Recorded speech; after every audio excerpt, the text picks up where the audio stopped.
Hey guys, welcome back to the garage. Knowing you guys, I really think you'll like the next few episodes that's on deck. I'll be finally tackling the most formidable rust damaged areas on the car. Really rust damage that most people would look at and go, yeah, this car is not worth saving. In fact, if I knew how bad the damage was when I was considering buying it, I really wouldn't have bought it either. But it's mine now, and I'm gonna do everything that I can learn how to do to save it. But speaking of learning, you guys watched me learn how to weld and metalwork starting from zero experience in the last 6 months, and this is my ultimate test. I purposefully left this part of the repair for last so that I could get enough experience to have at least a little bit of confidence in tackling this, but this ended up being a lot more difficult than I could have even imagined. So sit tight, let me walk you through what I did, and I'll stop from time to time to explain what's going on. Actually, you know what? Check that. You guys better get used to the sound of my voice because I'm going to be talking a lot during this phase of the repair.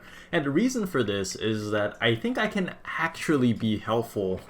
I know that's rare these days, but I think I can actually be helpful for a lot of people since I bet most Z owners have rust issues in the same areas that I'll be tackling, which are namely the battery tray area, firewall, floor pans, and the frame rails beneath those floor pans. Now, my issues are probably a little bit worse than most people will see, but these really are some of the most common areas to have rust problems with a Z, and these aren't superficial areas, these are structural areas that you will definitely want to address, especially if you want to swap in a much more powerful engine like I'm planning to do. So I'll see what I can do to be helpful here, because I know a lot of you guys are considering tackling this as well.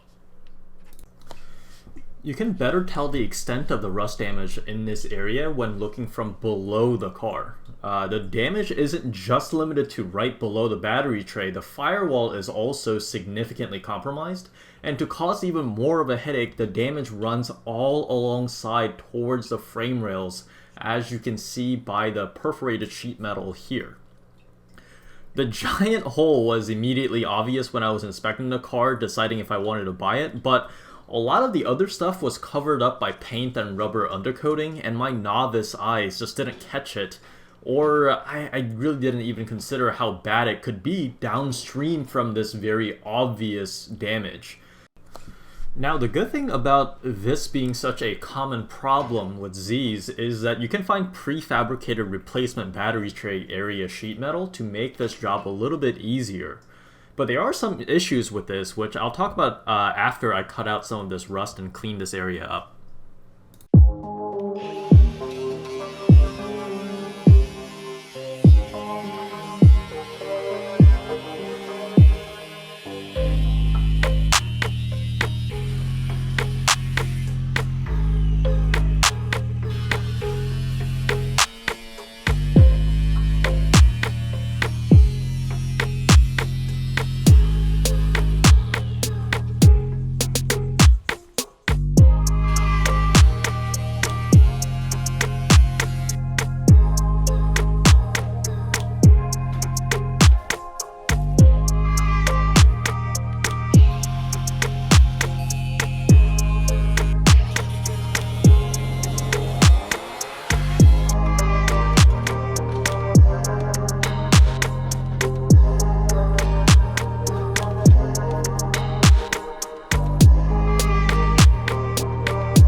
Hey guys, so I was really gonna try not to talk in this episode. I was hoping that everything would be self-explanatory and simple and the work would speak for itself, but as always, this is turning out to be a little bit more complicated than I thought. So I thought I would try to explain before I go any further what the situation is so you guys aren't completely lost, watching me do what I'm doing. So obviously the plan was to take this piece of pre-made battery tray area and simply just pop it in here. Several problems with that. One is the firewall seems to be a little bit more damaged than I originally expected. So you can see that the rust goes all the way down here. So I am gonna have to cut out all the way down here to get to good metal. The problem with this piece is that it doesn't go down that far. So if you look at the distance between the hole and the curvature, it's only to about here. So it would make me cut deep into the rusty area, and that's not going to be a very good area to weld. So this piece I can't actually use. Not only that, I think this is a 280Z thing, but you can see that this panel is not actually flat. If I cut here where this dictates, I am gonna have some weird area in which I can't weld flat so that everything is flush. So either I'm gonna have to cut down here, which is not preferable because the rust actually goes all the way up to this area, or I'm gonna have to cut out this entire firewall all the way down here where I don't wanna go down where it starts curving, obviously. So probably down here, make a diagonal and go into this area as well, because this area is a little sketchy. So, whoops. So I'm gonna have to tackle the firewall first and get this into a good shape. And with this piece, I'm gonna actually have to cut this piece of it out and throw this away because I can't use this, and try to make the rest of it work. But that's not that simple either. So this has a flat plane that curves downwards. There is no curvature in this direction. Which is problematic. So note how long this is. This is about the width of my hand. And if I take it here, you can see that it cuts all the way up to here where I made this mark. Now that's problematic because it's not a perfectly flat curvature here. It actually curves upwards like this, which means that if I cut all the way up here, there's gonna be this weird gap. Which is not the end of the world. I can actually just make a piece and try to close that gap, but I think that's this is turning out to be a little bit more complicated than I thought. But that's okay. We'll tackle one thing at a time, which is the firewall. So we'll start cutting this out. So when I said all of that, I really thought I was going to finish replacing the battery tray area first and then get to the floor pans and the frame rails. But I realized later that this plan had some problems. First of all, I noticed that the front frame rail and the firewall where the frame rail attaches to were also significantly damaged by rust. In fact, you can see the hole in the frame rail right here. So that area also probably needs to be replaced or at the very least reinforced. But the bottom of the battery tray replacement sheet metal attaches to the frame rail, so I can't really put the battery tray in until this is all remedied first. And furthermore, it's actually easier to address all of this from sitting inside of the car with the floor pans removed, so I decided that I would come back to putting in the new battery tray as the last step, which hopefully you'll be able to see in a couple of episodes later.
like I said before, let's come back to this area later.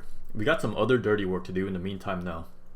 So this is something that I've been putting off forever, and that is removing this rubber matting off the floor pan and getting ready to cut out all of the rusty passenger side floor pan and the absolutely destroyed frame rail underneath it. I don't even know what happened here. I'll have to cut out the entirety of the floor pan because I already know it's all rusted out too much for just some patchworking to be sufficient. About half of the matting just kind of crumbled off without much effort, which is a bad sign, but it's understandable given that it's like 50 years old at this point. It is very dried up and hiding rust underneath in most sections. Some parts of it did take a lot of effort to get off though, and I tried using a heat gun to make the rubber mat more malleable, and it did sort of help, but it also made it all gooey and left a lot of residue everywhere. No, not that this is that big of a deal since most of this is getting cut out anyway, but I still wanted to remove as much of the matting as I could. Now, I know people recommend doing this in the cold weather or using dry ice to make the rubber matting more brittle and easier to remove, but I don't have time to wait until it gets cold in North Carolina, and I couldn't be bothered to go out and get dried ice. I don't even know where to get them, so I'm just gonna do the best I can with what I got on hand.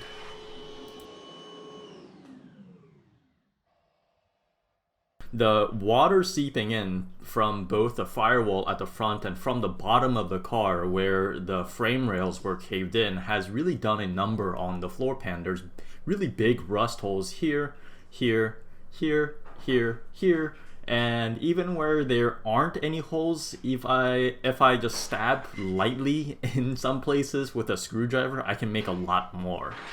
I would love to be able to just do some patchwork and call it a day, but considering the conditions of the frame rail underneath, really everything's got to go, with maybe the exception of the cross braces that mount the seats. But even those will have to be removed first, cleaned up, and repaired before going back in. I'm actually going to cut out the floor pan in smaller sections instead of trying to do it all in one shot because it's more manageable that way, and even if it takes a little longer, it'll help me undo the hundreds of spot welds with causing as little unnecessary damage as possible to prevent more work later. My biggest fear right now is cutting out something that I really shouldn't be cut out, so I'm taking my time to do this carefully.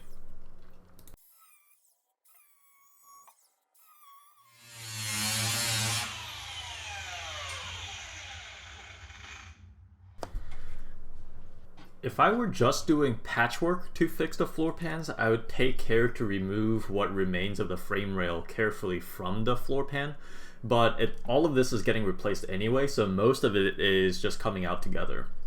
I'm also cutting away from the edges of the floor pan that needs to be replaced because the spot welds near the door will be much easier to access if I'm just able to put my body inside of the car and work from there instead of being on the outside and working or having to work upside down.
Alright, we'll go ahead and pause here since this episode is getting a little long, but we got a lot more work to do, so stay tuned. I'll make another update within the next week, so look forward to that, and I'll see you guys next time.